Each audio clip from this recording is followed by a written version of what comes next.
on s'est rendu compte que en faisant diminuer la pollution, ben ça crée du méthane. Et le méthane en lui-même, c'est un autre gaz à effet de serre qui crée des changements climatiques. Donc on est quand même dans le mal, on est dans un cercle vicieux. La baisse de la pollution entre 2019 et 2023 a fait augmenter la concentration de méthane dans l'atmosphère, le deuxième gaz à effet de serre après le CO2. Et ça, c'est France qui rapporte ça. Et juste pour vous dire, France, en fait, c'est une animatrice de radio en France, tout simplement. D'ailleurs, en France, elle porte bien son nom. OK. Donc, c'était le dimanche, le 8 février, qu'elle avait mis ça après avoir consulté une étude internationale publiée dans la revue Science.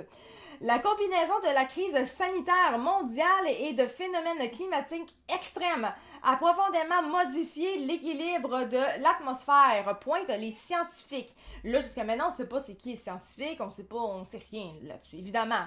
En général, quand il est question d'affaires sur les changements climatiques, qu'il parle d'experts, de scientifiques, on n'a jamais les noms, on ne sait jamais son combien, on ne sait jamais rien. Le méthane est responsable d'un tiers du réchauffement climatique. Il est émis, entre autres, par les vaches, l'industrie pétro-gazière, encore comme d'habitude, et aussi par les zones humides, marais, lacs ou mangroves. Je comprends que les vaches, quand ils pètent, ça crée de la pollution, pis c'est pas bon pour les changements climatiques. Mais à moins de les tuer, il n'y a pas grand-chose à faire, là. Je sais pas, là, mais la gauche, me semble, elle n'est pas supposée aimer les animaux. En tout cas, je vais continuer avant de m'éloigner un petit peu trop loin. Au début des années 2020, la quantité de méthane a augmenté à un rythme inédit depuis le début des mesures, avant de ralentir à partir de 2023, constate l'équipe internationale. Donc là, l'équipe internationale, j'ai été voir sur Internet c'était qui l'équipe internationale. On n'a pas de nom, fait que ça veut absolument rien dire. L'équipe internationale, là, ça veut fuck all absolument rien dire. Et l'équipe internationale, on n'a pas de nom. Je peux pas écrire grand chose de plus, il n'y a pas de nom. Première affaire que ça me sort, c'est le sport en direct sur l'équipe. Moi, c'est le foot. Ça, c'est l'équipe. Après ça, t'as le CF, l'International de Québec, a pour mission de promouvoir le soccer amateur. Ça n'a aucun rapport. Là, on est dans le sport. Fait que, constate l'équipe internationale, je sais pas sur quoi France, l'animatrice en France, justement, elle se base quand elle parle de l'équipe internationale, mais on n'a absolument aucune information sur eux autres. Mais on parle, en plus de cette équipe-là, on parle de 4 chercheurs du Laboratoire des sciences du climat et de l'environnement. 4 chercheurs. 4. On sait pas c'est qui, on connaît pas les noms, on n'a rien. Donc, bon, voilà,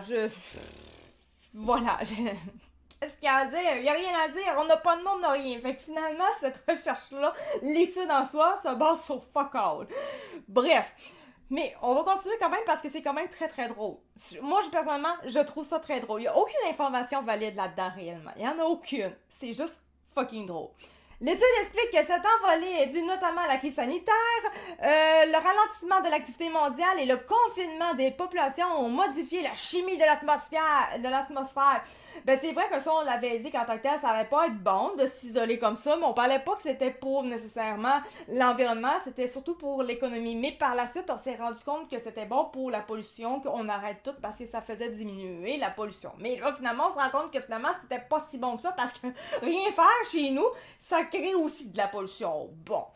Par exemple, la baisse du trafic de voitures, d'avions et de bateaux a enchaîné mécaniquement une baisse de rejet d'oxyde d'azote. Or, ces polluants permettent de produire la molécule OH qui détruit le méthane. Explique Philippe Bousquet, on a un nom, co-auteur de l'étude et chercheur au LSCE.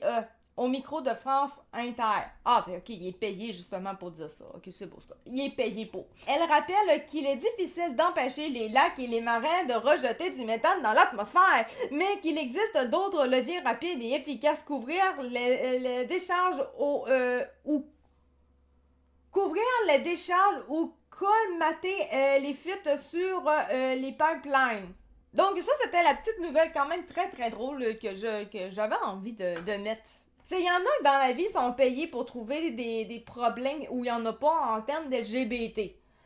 QIA+, on se comprend. Puis il y en a que sont payés pour trouver des problèmes en lien avec l'environnement.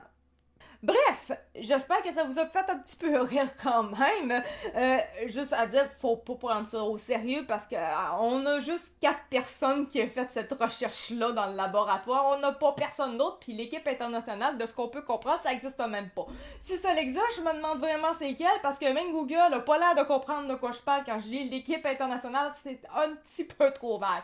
Donc, sur ce, j'espère que vous avez apprécié la vidéo. C'était Acticat de True Fact et on se retrouve pour une prochaine vidéo. Merci, ciao, bye!